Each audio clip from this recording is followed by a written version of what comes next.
बिस्मिल्लाहिर्रहमानिर्रहीम। अस्सलाम वालेकुम माय ऑल व्यूअर्स। जैसा कि आप सब जानते हैं कि हमारी सिंध गवर्नमेंट ने जो ऐलान किया है जीएसटी और पीएसटी की जो अपना सीट्स अनाउंस की हैं, तो उसके बारे में हमें प्रिपरेशन करने का भी उन्होंने कहा है और हमें सिलेबस भी दिया है। तो जो उन्होंने माशाल्लाह सिलेबस दिया है उसके अंदर उन्होंने सैम्पल पेपर दिया है कि भी आप लोगों ने इस तरह की तैयारी करनी है। तो उसी हिसाब से जो हमारे यानी कि अपना 6, 7, 8 या अपना 1, 2, 3, 4, 5, 6, 7, 8, 9, 10 तक की जो किताबें हैं, इनों से हम लोगों ने अपना प्रिपरेशन करनी है उस टेस्ट की।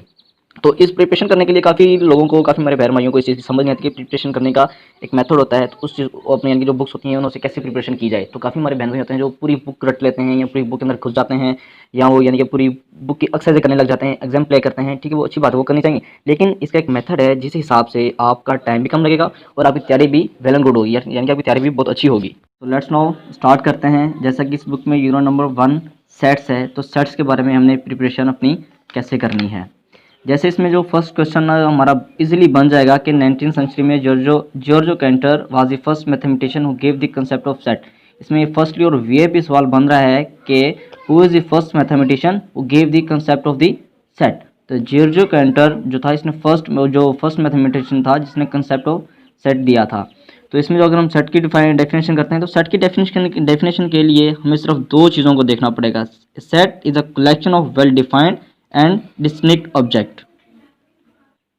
तो जी नेक्स्ट हम आते हैं। इसमें दो सैम्बल हैं, एक ये वाली सैम्बल और एक ये वाली सैम्बल। तो ये वाली दोनों सैम्बल एक शो कर रही होती है कि भाई जो आपका मेंबर है वो बिलोंग करता है किस सेट से, और दूसरी आपको शो कर रही है कि भी आपका जो मेंबर है यानी कि जो आपका जो एलिमेंट है वो सेट से बिलोंग नहीं करता। सिंपल सी बात है, ये जो आपकी सैम्बल है ये बताती है कि भी आपका सेट, आपका जो अपना एलिमेंट है वो बिलोंग कर रहा है सेट से। तो ये जो है ये आपकी does not belong to set. जैसे कि फॉर एग्जाम्पल हम एग्जाम्पल में देखते हैं, जैसे 2, 4, 6, 8 है, तो 2 is belong to this set. तो ये आपकी जो यानी कि ये वाली कंडीशन बन जाएगी, 2 बिलोंग टू बी।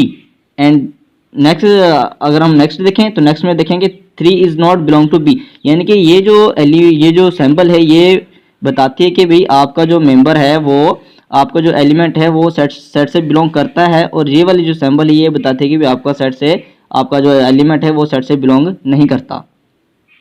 उसके बाद नेक्स्ट जो इसके अंदर मेन चीज़ आती है, फिनाइट सेट इनफिनाइट सेट्स। तो फिनाइट सेट आपको पता है कि जो लिमिटेड हो, और इनफिनाइट सेट जो अनलिमिटेड नंबर हो। तो सिंपल सी बात है, ये आपने सिर्फ इन दो चीज़ों को देखना है। A set which has limited number of element is called finite set. यानी कि यानी कि जो नंबर लिमिटेड या जो एलिमेंट लिमिटेड होंगे वो आपका फिनाइट सेट कहलाएगी। और दूसरी बात इसमें आती है, set which has unlimited number of element is called infinite set. यानी कि ऐसे एलिमेंट्स जो अनलिमिटेड नंबर से हों, यानी कि जो अनलिमिटेड हों, तो वो हमारे इनफिनाइट सेट कहेंगे। तो ऐसी जो कंडीशनें होंगी आपने सिर्फ उन्हों को देखना है। आपने ना तो एक्सरसाइज आपने करनी है, ना आपने कोई आगे पीछे कुछ ज़्यादा करना है। आपने सिर्फ ये जो मेन कंडीशंस हैं आपने सिर्फ इन्हों को देखना है। तो इन्हों के अंदर पूरे चैप्टर की प्रिपरेशन बताई जाती है और बताई गई है। जस्ट नाउ इसके जो फर्स्ट इसके 2-3 सवाल बड़े वीआईपी बन रहे हैं कि सेट्स को किससे डिनोट किया जाता है, जो सेट्स के एलिमेंट्स होते हैं या ऑब्जेक्ट्स होते हैं उनको किससे सेपरेट किया जाता है, और इसकी ब्रैकेट कौन सी होती हैं। तो ये 3-4 सवाल इजीली इसके सेट्स के आ सकते हैं। तो सेट्स को डिनोट किया जाता है इंग्लिश अल्फ़ाबेट से, और सेपरेट किया जाता है कामा से, और जो उसकी ब्रैकेट्स होती हैं तो ये इसकी ब्रैकेट्स होती हैं। तो नेक्स्ट हम बात करते हैं empty set, void, null sets and singleton set. तो इसमें एक बड़ा वीआईपी सवाल बन सकता है कि empty set is also called void set, null set, या ऑल ऑफ दिस। तो इसके अंदर हमें ये भी चीज़ पता चली कि भाई एम्प्टी सेट को वाइड सेट भी कहते हैं और नल सेट भी कहते हैं। और इसमें हम फर्दर पढ़ेंगे सिंगलटन सेट क्या होता है। एम्प्टी सेट क्या होता है, जिसके अंदर कोई भी एलिमेंट ना हो या खाली सेट हो, उसको हम एम्प्टी सेट कहते हैं, उसको वाइड सेट भी कहते हैं, उसको नल सेट भी कहते हैं। जैसा कि हम इसमें देखते हैं, यानी कि अपना यहाँ पे a set which has no element is called an empty और नल और void set. It is noted by this symbol. यानी कि ऐसा सेट है जिसके अंदर कोई भी एलिमेंट ना हो, वो अपना एम्प्टी सेट कहलाता है, वाइड सेट कहलाता है, नल सेट कहलाता है।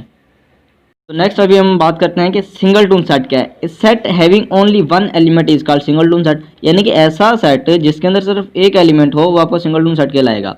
तो कहने का मकसद ये है कि ये जो कंडीशनें हैं ये आपने इन्हों को देखना है और इससे आपने अपनी प्रिपरेशन करनी है। तो नेक्स्ट हम चलते हैं। तो नेक्स्ट इसके अंदर जो बड़ी एक बहुत अहम डेफिनेशंस हैं इक्विवेलेंट सेट्स की, तो इसको भी आपने देखना है। तो जैसा कि हमारे पास ये टेबल नंबर 3 उन्होंने बता दिया, इसके अंदर A B C D E F set है हमारे पास। तो इसके अंदर वो हमें बता रहा है कि इक्वल सेट क्या है और इक्विवेलेंट सेट क्या है। तो सिंपल सी बात है कि इक्वल सेट वो हो, two sets A and B are called equal sets if they have all element same. यानी कि अगर हमारे पास दो सेट हैं ए और बी हैं, तो उनके एलिमेंट हमारे पास अगर सेम है तो वो हमारा इक्वल सेट कहलाएगा। तो जैसा कि हमारी एग्जांपल में देखें ए एंड सी, हमारे पास ए के पास 1 2 3 4 और सी के पास भी 1 2 3 4 है, तो ये हमारा इक्वल सेट कहलाएगा। इसके बाद हमारी जो नेक्स्ट कंडीशन आती है इक्विवेलेंट सेट की, जैसे कि two set A and B are called equivalent set if the number of element, यानी कि जो number of element of both sets are same. यानी कि इक्विवेलेंट के अंदर ये होता है कि आपके जो नंबर ऑफ एलिमेंट हैं बोथ सेट्स के सेम हो तो वो आपका इक्विवेलेंट सेट कहलाएगा। तो एग्जांपल में देखें आप बी और एफ, यानी कि बी और एफ, इसके भी तीन अपना मेंबर्स हैं और इसके भी 3 मेंबर हैं, तो ये आपका इजीली उसका नाम क्या इक्विवेलेंट सेट कहलाएगा। जैसा कि आप इसमें देख लें ए और सी भी देख लें, अगर ए और सी इसके पास भी 4 एलिमेंट हैं और इसके पास भी 4 एलिमेंट हैं, तो ये आपका इक्विवेलेंट सेट कहलाएगा। इसके बाद हमने इसकी जो मेन कंडीशन है वो पढ़नी है।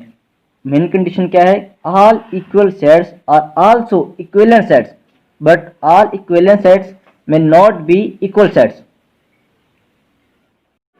तो इसके अंदर क्या है कि जो ऑल हमारे इक्वल सेट होंगे वो इक्विवेलेंट सेट होंगे, but all equal set is not be equal set. यानी कि जो हमारे इक्वल सेट होंगे वो सारे इक्विवेलेंट सेट होंगे, लेकिन जो हमारे इक्विवेलेंट सेट होंगे वो सारे इक्वल सेट नहीं होंगे। तो आपने जो इस तरह की जो मेन चीज़ें मैंने आपको 5-7 अभी पीछे बताई हैं, तो आपने इस तरह की जो मेन कंडीशंस हैं, जैसे ये वाली है, ये कंडीशन है, सबसेट की कंडीशन है, या ये वाली कंडीशंस हैं, आपने सिर्फ इन कंडीशंस पर फोकस करना है ताकि आपको एक एक चीज़ और बड़े अच्छे तरीके से समझ आ जाए। तो पूरे चैप्टर की जितनी भी डिटेल्स होती हैं या जितनी भी कंडीशंस होती हैं या जितने भी एग्जांपल्स की अपना कह लें कि एग्जांपल्स यानी कि एग्जांपल जिस बेस के ऊपर दी जाती हैं, तो वो कंडीशनें यहाँ पे इन यानी कि हाईलाइट की गई हैं। तो आपने सिर्फ इन कंडीशनों को, जैसा कि आपने इन कंडीशनों को देना, जैसा कि पूरी एक्सरसाइज है, तो जितनी भी इसकी एक्सरसाइज है वो सारी डिपेंड कर रही है इन कंडीशंस के ऊपर। आपने इन कंडीशंस को अच्छे तरीके से रीड करना है और अच्छे तरीके से इन कंडीशंस के आपने नोट्स बनाने हैं कि भी ये कंडीशंस क्या कर रही हैं सेट्स में, क्या यानी कि जो सेट्स हमारे इक्विवेलेंट सेट हैं या इनफिनाइट सेट हैं